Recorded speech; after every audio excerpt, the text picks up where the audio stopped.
unfold.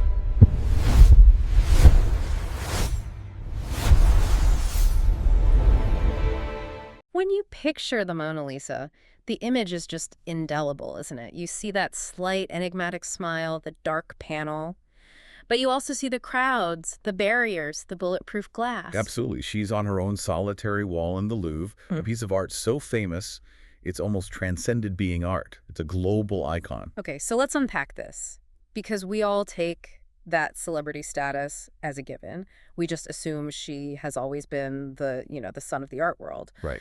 But what if we told you that before August 1911, this masterpiece was, well, just one highly respected portrait in a very, very crowded room? It's a startling thought. Yeah. Admired, yes, but by a really thin slice of the intellectual elite. She was absolutely not a global star. And that's the core of our deep dive today. We want to understand that transformation. Exactly. Our mission is to look at a forensic reconstruction of the 1911 theft, to see how a clumsy, almost farcical act of subtraction became, well, the single greatest act of accidental creation in cultural history. The thief meant to take the painting out of France, but what he really did was market it to the entire world. We're going to analyze the painting's surprisingly modest pre-heist status, what the sources from the time actually say about its fame, and then trace the media explosion that followed. It's really the sociological reaction that invented the modern celebrity of 𝐏𝐿𝐴. To do that, we're diving deep into historical analyses, meticulous forensic reconstructions of the crime, and some amazing eyewitness accounts from that period between 1911 and 1914. I mean, this story is less about a painting being taken and far more about the empty space it left behind. Which, ironically, became the ultimate marketing tool. This is the story of the theft that invented a masterpiece. So to really grasp the magnitude of what happened, we have to start by dismantling that foundational myth that the Mona Lisa has always been supreme. Right. It's an error in perception, assuming she sat at the top of the art world for 500 years. It really is. If you stop someone on the street today, anywhere, Tokyo, Toronto, doesn't matter, and ask them to name the world's most famous painting. It's Mona Lisa, 99 times out of 100. Exactly. Okay. But if you'd asked a tourist in Paris in 1910, you would have gotten a dozen different answers.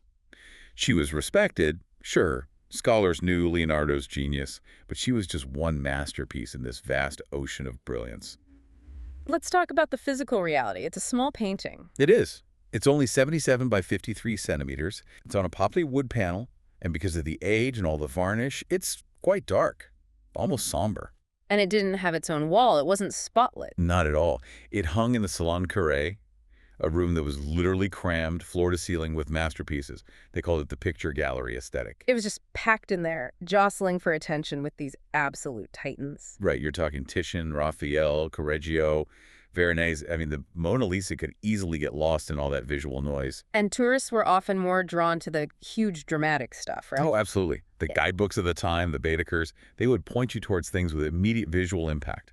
Géricault's The Raft of the Medusa, for instance, it's monumental. Or Delacroix's Liberty leading the people. That thing just dominates the room. It communicates its story instantly. The Mona Lisa, by comparison, was physically dwarfed by these towering dramatic works. So she didn't have that popular, accessible celebrity. We forget that fame depends on distribution. Her image is inescapable today, but back then. You didn't find her face on postcards or biscuit tins. It was a work of scholarly admiration, not popular obsession, that had to be manufactured. And the fame it did have was, you said, really specialized. Extremely. The sources describe it as being confined to a thin slice of the elite cultural sphere. It was a fame rooted in intellectual and literary circles, a kind of cult of the intelligentsia. And this elite group, they were projecting their own ideas onto the painting. Totally. Starting in the 1860s, you have symbolist poets and French intellectuals creating this powerful femme fatale mystique. They weren't seeing a portrait of a merchant's wife. They saw a philosophical enigma, a symbol of timeless, maybe even predatory femininity. The language they used was incredible. Théophile Gautier obsessed over the enigma of the smile, didn't he? Yes, he wrote about her eyes, which promised the unknown. He gave her this almost supernatural, timeless power. But the most famous and honestly the most dramatic example is the Victorian critic Walter Pater.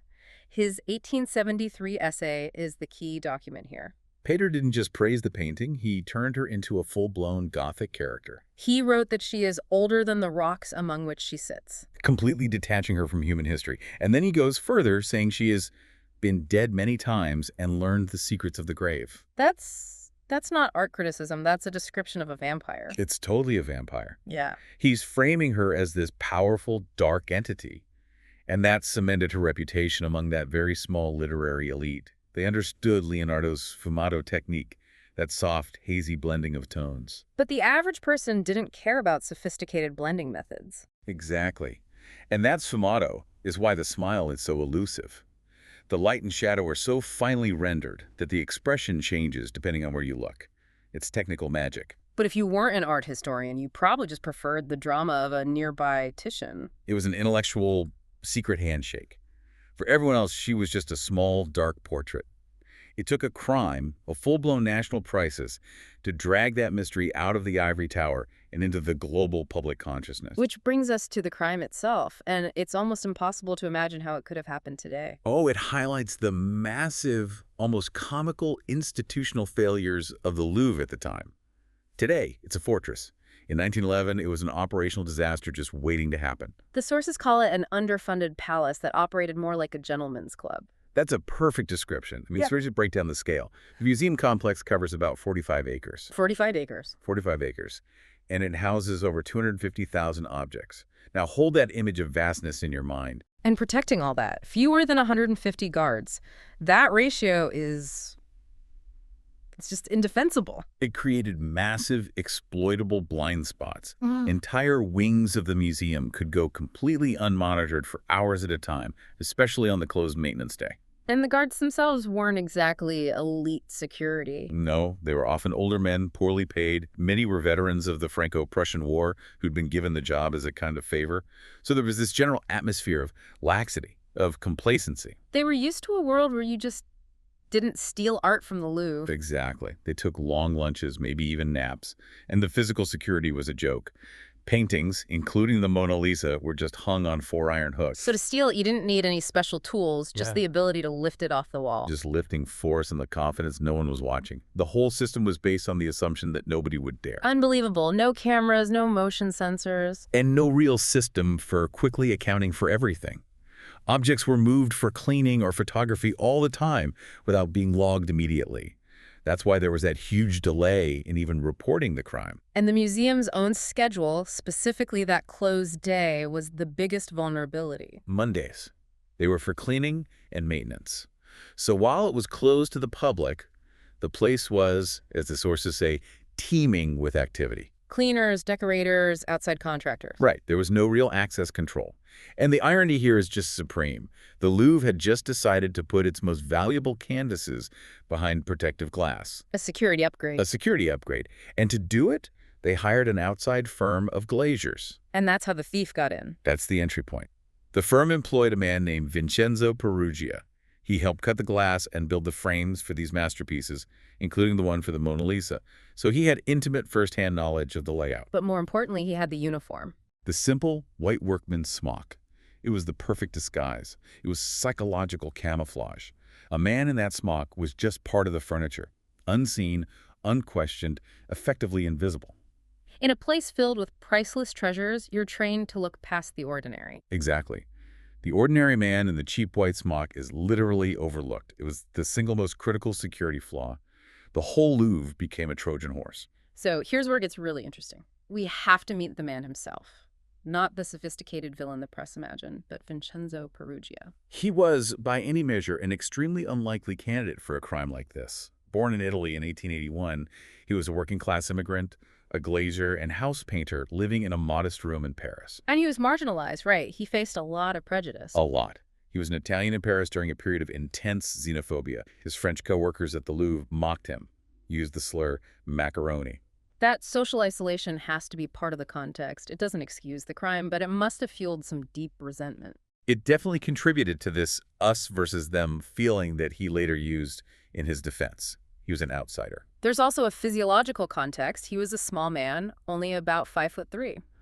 Physically slight, which makes the theft itself pretty remarkable.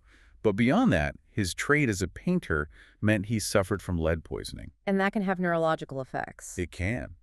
Impulsivity, cognitive issues, erratic actions. We can't draw a straight line, but it provides a serious context for his wildly inconsistent motivations later on. He may not have been thinking clearly. Which brings us to those motivations. The whole narrative is built on this confusion. Was he a patriot or a profiteer? When he was finally arrested, he immediately grabbed onto the patriotic narrative. It was his public defense, and it played beautifully in Italy. He claimed he stole the painting to return it to its rightful home, believing Napoleon had looted it. He said, "I am an Italian and I do not want the picture given back to the Louvre." It paints him as this romantic hero correcting a historical wrong. It's a great story, but here's the critical correction. It's historically illiterate. Right, this is a common misconception that Napoleon stole it. A huge one. Napoleon looted a ton of Italian art, no question. But the Mona Lisa wasn't one of them. Leonardo da Vinci himself brought the painting to France in 1516. King Francis I legally bought it for 4,000 𝐏𝐿𝐴. It was legitimate French property long before Napoleon. So his patriotic claim, however much he believed it, was just wrong. Fundamentally inaccurate. So if that motive was shaky, where's the real one? You have to look at the money. The evidence points very strongly to profit as the initial driver. We have letters he wrote to his father. In one, just 4 months after the theft, he says, "Paris is where I will make my fortune, and that it will arrive in one shot." A fortune in one shot? That doesn't sound very altruistic. Not at all. And later he vows his family will enjoy the prize that your son is about to realize.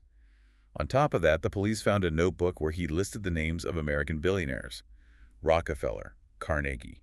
So his plan was to sell it to a private collector. That was clearly the initial mercenary plan.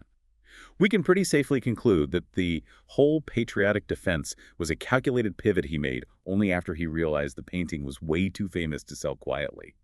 He needed a story that would get him a lighter sentence. Okay, so let's get into the mechanics of the heist itself. The execution is this mix of audacity, simplicity, and surprising physical difficulty. Right. The favorite theory is the Trojan horse one. He didn't hide overnight. He just walked in around 7 a.m. on Monday, August 21st. The white smock was his invisibility cloak. He knew the layout, he knew the routine, he goes right to the salon carré. And the target itself was a beast. It was in that heavy wooden shadow box with the thick glass he helped build. The whole unit weighed around 200 pounds. 90 kilograms. The initial removal had to be silent and fast, or the whole thing's a bust. And this is where the story of the lone hero just collides with physics. A 5'3" man suffering from lead poisoning, silently lifting a 200-pound box off 4 iron hooks. It's highly, highly improbable, bordering on impossible to do it alone and quietly. This is where the evidence points to accomplices, specifically the Lanciolotti brothers. What suggests they were involved? Witness testimony places them in the area, and just the logistics demand it. They likely helped him lift the box off the hooks and carry it to the nearest safe spot, the service staircase, the escalier de 7 mètres. So the genius of the crime wasn't the initial lift, it was reducing the asset. Exactly. Once they were in the privacy of that stairwell, they abandoned the evidence, they ditched the heavy glass and the huge ornate frame, they stripped the asset down to its core, the manageable poplar wood panel. Which only weighed, what, 18 pounds? About 18 pounds, 8 kilos. It went from being an impossible object to something you could tuck under your arm. That moment of subtraction is the key to the whole heist. But he still had to get out of the biggest museum in the world. Right. He tucked the panel under his smock, went down to the Cour de Sphinx exit, and this is where the whole plan should have just collapsed. It sounds like a scene from a silent movie. He gets to the final door and... It's locked. Locked from the inside. He was trapped. He tries to use a screwdriver to get the doorknob off, but it won't budge. He's completely vulnerable. If a guard had walked by, that was it. But the institutional failure came to the rescue? It did. At his moment of maximum vulnerability, a plumber named Sauvé walked by. And Sauvé doesn't see a thief. He sees a fellow workman struggling with a door. His first instinct is to help 𝐏𝐿𝐴𝐃 out. Exactly. Without a single question, Sauvé just uses his pliers, pops the doorknob off, and opens the door for him. He's an unwitting accomplice. Peruggia, thanks to that white smock, just thanks the plumber, walks out, and vanishes into Paris. So the mechanics of the crime were audacious, but the failure of the institution afterward is what's truly staggering. The most unbelievable part is the delay. The theft happens Monday morning. It isn't reported missing until noon on Tuesday, a 28-hour gap. 28 hours? How is that even possible? It was a perfect storm of institutional laziness. It was discovered by accident. A copyist painter named Louis Barraud came in on Tuesday morning to work and found just 4 empty iron pegs. And his first reaction wasn't even alarm. It was just annoyance. Exactly. He figured the painting was with the museum photographers, which happened all the time. He joked with the guard who put down, "Is the lady having her picture taken again?" And the guard was like, "Yeah, probably." Wow. It says so much about the painting status that its absence just caused a minor scheduling inconvenience, not panic. Until they actually checked with the photographers. The guard came back, face pale, and said, "The photographers haven't seen it." Then finally, panic. The director, who was on vacation, of course, was fired. The Louvre basically had to admit it had lost its most prized possession. So the police are called in. The famous forensic scientist Alphonse Bertillon is on the scene. He is. 60 inspectors lock the place down, and Bertillon finds a perfect clue, a clear thumbprint on the abandoned glass case. This is the crazy part. They had Peruggia's prints on file, didn't they? They did. He had a prior arrest. His prints were in the system. So why no match? Because the system was broken. Bertillon's famous method was based on anthropometry body measurements, skull circumference, arm length. Fingerprints were secondary, and they were filed by name or by body measurement, not by the print pattern itself. Ah, so there was no efficient way to search for a print? None. To match that single thumbprint, they would have had to manually compare it against thousands of files. The technology was there, but the classification system was useless. That perfect clue just sat in an archive for 2 years. The moment it goes public, though, the story becomes a cultural phenomenon. A supernova. It became the first global reality show. The press immediately anthropomorphized the painting. Headlines screamed, "La Gioconda disparue!"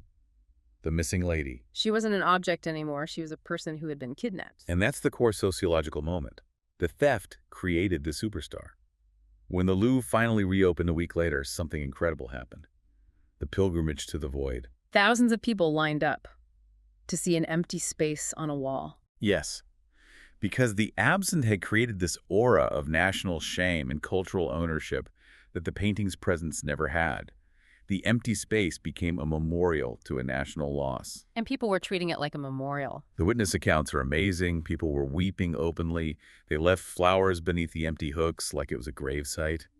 The novelist Franz Kafka even visited just to stare at what he called the mark of shame.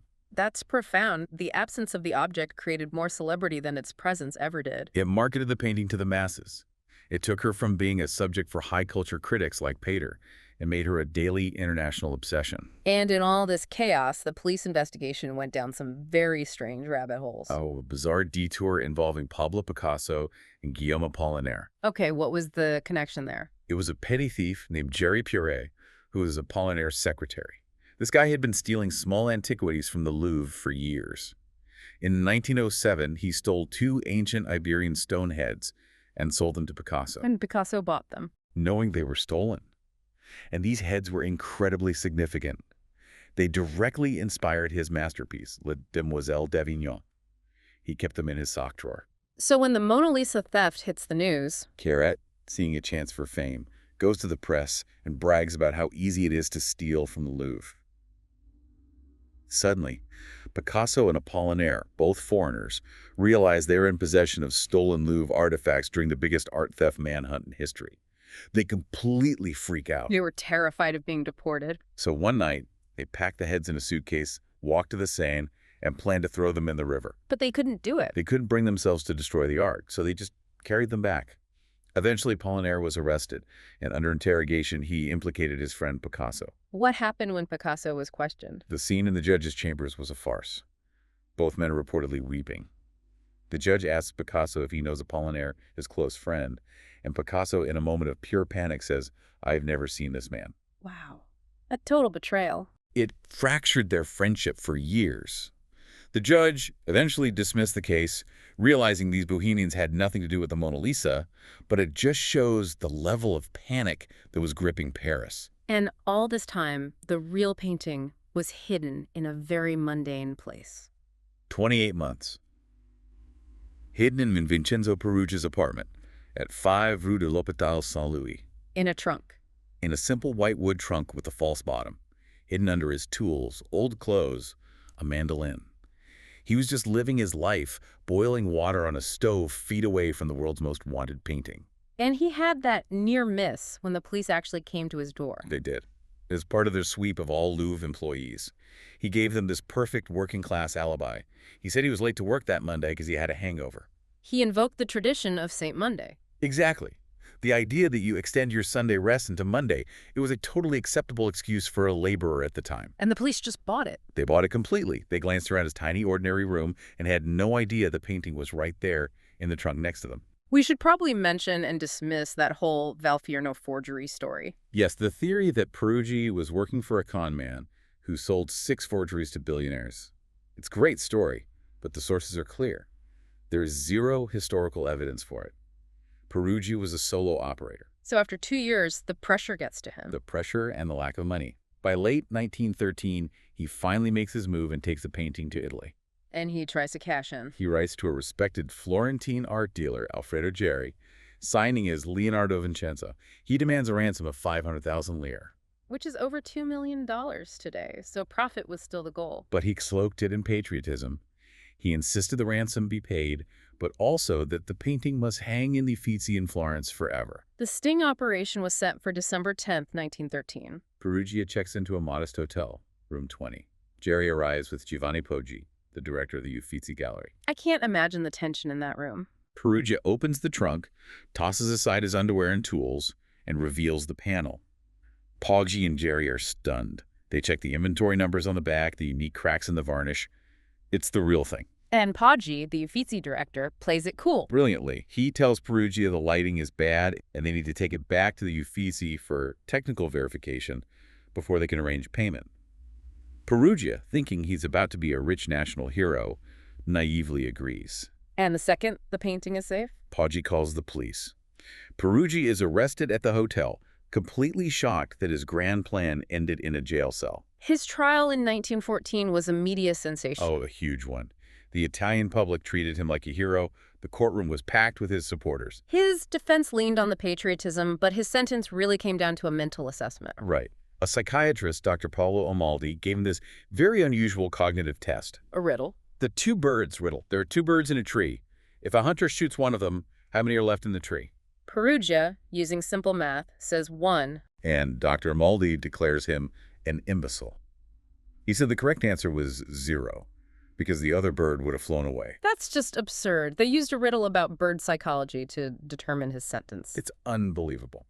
But it gave the very sympathetic Italian court the excuse they needed to be lenient. He was their hero. So the sentence was astonishingly light. 1 year and 15 days, reduced on appeal to just 7 months. He was released shortly after. He spent less time in jail than the painting spent in his trunk. So the thief story ends there, but the painting story was changed forever. Completely. Before she even returned to France, she went on this triumphant tour of Italy. Huge crowds came to see her. And when she was rehung in the Louvre in January 1914, The frenzy was insurmountable. Over 100,000 people came to see her in the first 2 days alone. She went away a respected masterpiece and came back an unparalleled international superstar. it's fascinating. Peruggia died in 1925, probably completely unaware of the scale of the phenomenon he'd created. He is, quite simply, the inadvertent father of her modern fame. That empty wall, the pilgrimage to the void, was the single greatest marketing campaign in art history. Let's just summarize the change in value because it's incredible. Before 1911, she's a respected Renaissance portrait. After 1914, she's a global pop culture icon. She went from being a peer of Raphael to being the Louvre's primary must-see attraction. Her security went from 4 simple hooks to a fortress of bulletproof glass and alarms. And her cultural impact shifted completely from elite appreciation to mass reproduction. Postcards, songs, parodies. She was everywhere. By stealing the painting, he forced the world to notice it. He completed the work. He added that final layer of glaze, universal celebrity, something Leonardo, for all his genius, could never have painted himself. The trime provided the narrative, the absence provided the urgency, and the media provided the fame. Thank you for taking this deep dive with us. We've covered everything from Walter Pater's vampire descriptions to Picasso's frantic midnight walk along the Seine. The story is a profound reminder that value in art isn't just inherent. It's manufactured by context, controversy, and most powerfully, by absence. It took a working-class painter with a hangover alibi to elevate a great work into a global legend. Which leaves a pretty important question for you to consider. If the Mona Lisa was merely respected before the theft and the chaos and publicity defined her value afterward, does the true masterpiece lie in Leonardo's technique or in Peruggia's dramatic, accidental marketing? Something for you to mull over next time you see that famous face. Join us next time for another deep dive into the stories behind the knowledge you think you already have.